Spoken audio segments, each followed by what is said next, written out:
దయాకర్ గారు ఎమ్మెల్సీ కాంగ్రెస్ నుంచి జాయిన్ అయ్యారు. నమస్తే అండి దయాకర్ గారు, welcome to the debate.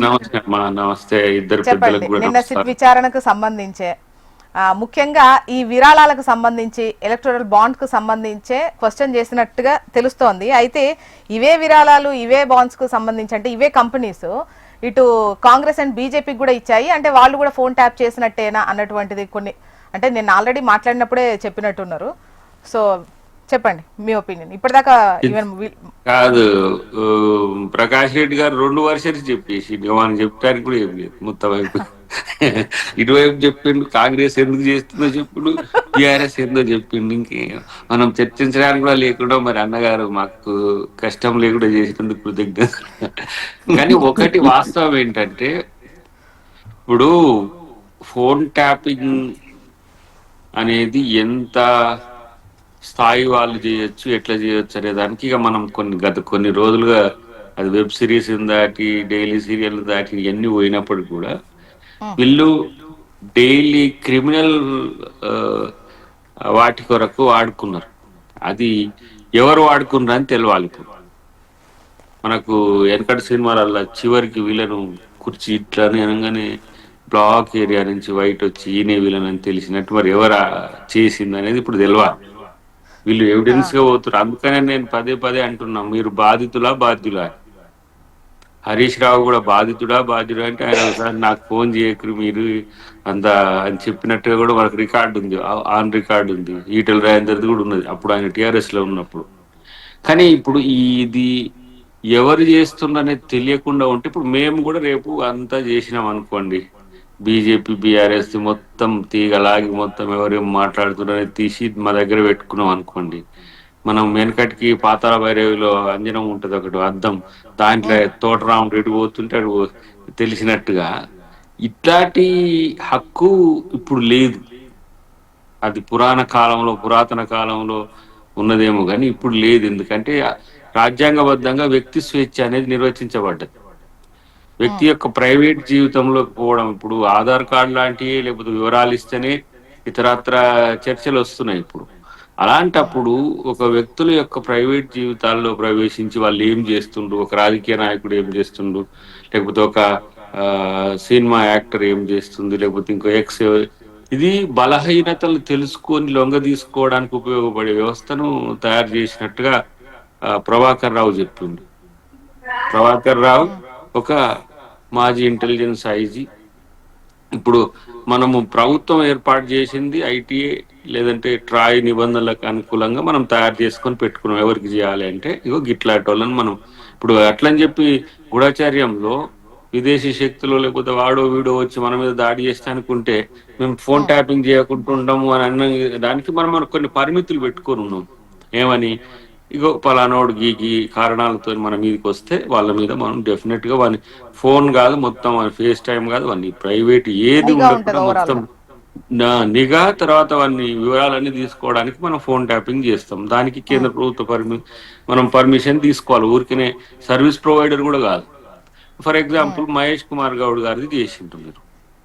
Mahesh Kumar Goud గారిది ఏమని చేసిండ్రంటే, అన్నలకు అంటే నక్సలైట్లకు ఆహార పదార్థాలు సమృద్ధిగా సరఫరా చేస్తున్నందుకు ఆయన మీద నిఘా పెట్టాలని ఒక నోట్ తీసుకొని ఇందుకోసం మనం ఈయన చేయాలని కేంద్ర ప్రభుత్వానికి సబ్మిట్ చేస్తాం. మీన్స్ ట్రాయ్ ఎవరు అధికారులు ఉంటారో లేకపోతే ఎవరైతే టెలిగ్రాఫిక్ యాక్ట్ వస్తుంది కాబట్టి మనకు నేను ఈ నెంబర్ చేస్తా అనగా నువ్వు ఇట్లయితే అమ్మా నక్సలైట్లకు అన్నం పెడుతున్నా మహేష్ కుమార్ గౌడ్ ఎట్లా పెట్టి చేసి పెట్టి కొంచెం పెట్టేసి అట్లా ఒక 534 పైసలకు మెంబర్స్ చేసిన దాంట్లో ఇప్పుడు కేటీఆర్ పాత్ర ఎంత, హరీష్ రావు పాత్ర ఎంత, కేసీఆర్ ఉందా లేదా, లేదు అధికారులే వాళ్ళకి స్పెషల్ ఇంట్రెస్ట్ ఉందా, అధికారులకు అంతర్జాతీయ గూఢచారులు ఎవరన్నా వీళ్ళు చేసి పెట్టి పని అన్నారా, మరి సాఫ్ట్వేర్ ఎక్కడి నుంచి వచ్చింది, అది పెగాసిస్ దేనా లేకపోతే స్పైవేరా, అది పెగాసిస్ దే స్పైవేర్ లేకపోతే ఇంకా కొంచెం ప్రైవేట్ ఏజెన్సీ ఇతరత్ర ఇవంటారు జస్ట్ వీళ్ళు ఉంటారు కదా అండర్ గ్రౌండ్ వాళ్ళు కూడా ఇట్లాంటివి చేస్తారు. అట్లాంటిగా ఎక్కడి నుంచి వచ్చిందని తెలుసుకోవాల్సిన పరిస్థితుల్లో మరి దీంట్లో సహకారము ఎవరిది ఉందనేది తెలుసుకునే క్రమంలోనే వీళ్ళను 161, 162 వాటి లెక్క ప్రకారం పిలుస్తారు. ఎవిడెన్స్ కొంతమంది, అనుమానితులను కొంతమంది. వీళ్ళను ఆ సందర్భంగా వీళ్ళు ఆ ప్రభుత్వంలో క్రియాశీలకంగా ఉండ్రు అనేది ఈ ప్రభాకర్ రావు గారు అండ్ టీం. ఆయన పేరేంది, భుజంగరావు, శ్రవణ్ రావు, ఇట్లా సంథింగ్ ఉన్నారు కొంతమంది. భుజంగరావు లేనట్టు శ్రవణ్ రావు ఉన్నట్టుంది ఈ టెలిఫోన్ కి సంబంధించి. వాళ్ళను ఆరా తీసినప్పుడు వీళ్ళ పేర్లు ప్రస్తావన వచ్చినప్పుడు మీ పాత్ర ఏంది చెప్పవన్నందుకు ఇక కథం ఇక నాకు వచ్చిందిరా టీఆర్పీ అని మనోళ్ళు ధూమ్ధాం చేస్తున్నారు. చూడాలి అది సంబరమో సంతోషమో బాధో తెలుస్తలేదు. ఎందుకు అంత అంత అవసరమే లేని స్థితి. సరే, కక్ష సాధింపు అంటే కక్ష సాధింపు అంటే ఏమున్నది, పట్టకపోయి నెల్లూరు పెద్దారెడ్డి తెలుసా అన్నట్టుగా లోపల కూడా చేయొచ్చు. ఆ పని ఏం చేస్తలేరు కదా. మమ్మల్ని వేసిరు కదా కేసీఆర్ అట్ని, నన్ను కోదండరామ్ను, ఇప్పుడు మా ముఖ్యమంత్రి గారిని కూడా బండి ఇప్పుడు సంజయ్ దయాకర్ గారిని. గారు అంటే ఇప్పుడు ఏవైతే ఫోన్ ట్యాప్ చేశారో ఈ పర్మిషన్స్ ఎలా అయితే వస్తాయి అని చెప్పేసి రకరకాల దారుల్లో తెచ్చుకున్నారట. అయితే ఈ టాపిక్ అంతా ఒకలా ఉంటే ముఖ్యంగా సినీ తారల చుట్టూ కొన్ని రోజులు తిరిగింది అంశం.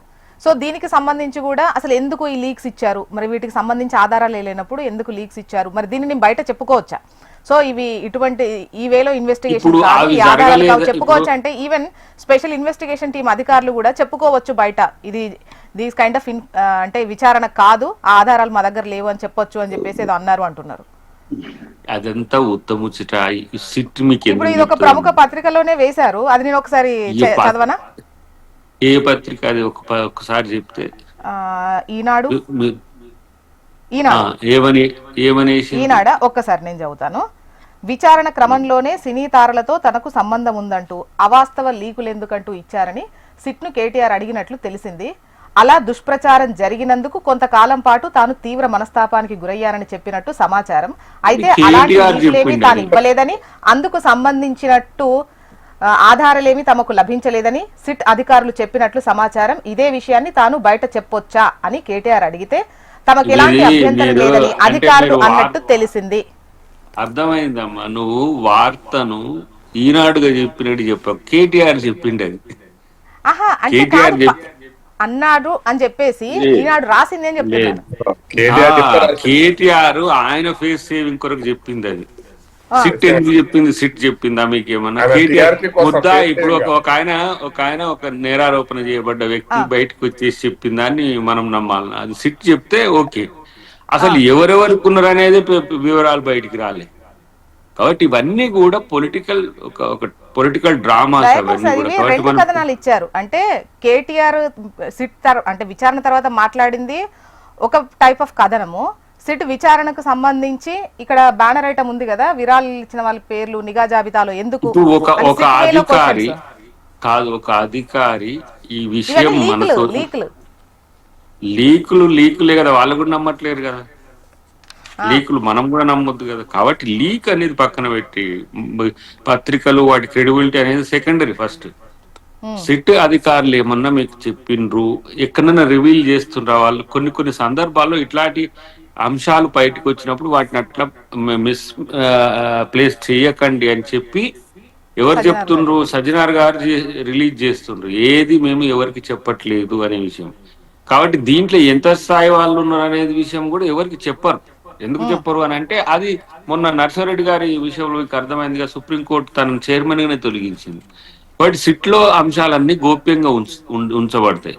కాబట్టి ఆ గోప్యతను ఇప్పుడు హరీష్ రావు కూడా ఇమ్మీడియట్ గా ఎందుకు ఇవ్వాల్సి వచ్చింది, తర్వాత కేటీఆర్ కూడా ఎందుకు ఇవ్వాల్సి వచ్చింది? ఒకవేళ కనుక మీ మీద ఎంక్వైరీ ఉంటుందంటే వాళ్ళు తప్పించుకోపోవచ్చు, లేకపోతే మేనేజ్ చేసుకోవచ్చు, ఇంకేదేదో రకాలు ఉంటాయని దాన్ని కొంచెం సీరియస్ గా తీస్తారు. ప్రభాకర్ రావు విషయంలో వాళ్ళు A1 గా ఉంటాడు కాబట్టి అట్లాంటి విషయాల్లో కొంత వాళ్ళని వచ్చేదానికి ఇంటర్పోల్ సహకారంతో మొత్తం ఎక్కడెక్కడ ఉండని సెర్చ్ చేసి తీసుకొచ్చింది తప్పితే, ఇప్పుడు వీళ్ళంతా కూడా సెకండరీ ఎవిడెన్స్ కిందనే ఉంటారు. ఎవిడెన్స్లు ఇప్పుడు కవిత లెక్క ముద్దాయిలు అవుతారా, ఎవిడెన్స్ నుంచి ఎగ్జిట్ అవుతారా అనేది ఫేజ్ 2 లో చూడాలి. అది కోర్టుకు సబ్మిట్ చేసిన తర్వాత. ఇది ఎంక్వైరీ ప్రాసెస్. మనం చార్జ్ షీట్ వేసేంత వరకే ఈ ప్రాసెస్ ఉంటుంది. చార్జ్ షీట్ తర్వాత అది కోర్టు తీసుకుంటది. కాబట్టి అది ప్రభుత్వం, ఇప్పుడు అరెస్ట్ చేసేది ప్రభుత్వం కాదు కదా, అదే జైలుకు పంపించేది అరెస్ట్ చేసే హక్కు ప్రభుత్వానికి మాత్రమే లేదు కదా, కోర్టులు కూడా ఉన్నాయి కదా. వీళ్ళు ఎన్నో అట్లా నివారించుకున్నారు కదా అరెస్టులు ఇవన్నిటిని కూడా. అసలు ఎందుకు ఇప్పుడు దీన్ని ఎంక్వైరీ కమిషన్ సిట్నే మనోడు హరీష్ రావు నాకు బాధ్యత లేదని చెప్పి సుప్రీంకోర్టు పోయి వచ్చింది కదా. కాబట్టి మీకు ఫుల్ ఆఫ్ రైట్స్ ఉన్నాయి. కాబట్టి ఓకే. మీలాగా ఏదో ఓకే. భయపడకండి, అందరు తీసుకుపోయి కేసీఆర్ తీసుకుపోయి జైలు కూడా తినిపిస్తారని అనుకోకండి. ఆ ఉబలాటం ఉన్నా అవసరం లేదు, మాకు అవసరం లేదు. ఎందుకంటే మేము ప్రజాకోర్టులో ముద్దాయిలం అవుతాం. ప్రభుత్వంగా మా విధి ఓకే. నిర్వహించడానికి దేవిప్రసాద్ ఎందుకు గారు మేము వాయిస్ తీసుకుందాం ఇష్టం ఒకసారి. వచ్చినట్టుగా వ్యవహరిస్తాం ఇప్పుడు అనుకుంటున్నారు? అది ఆలోచించుకోవాల్సిన అవసరం.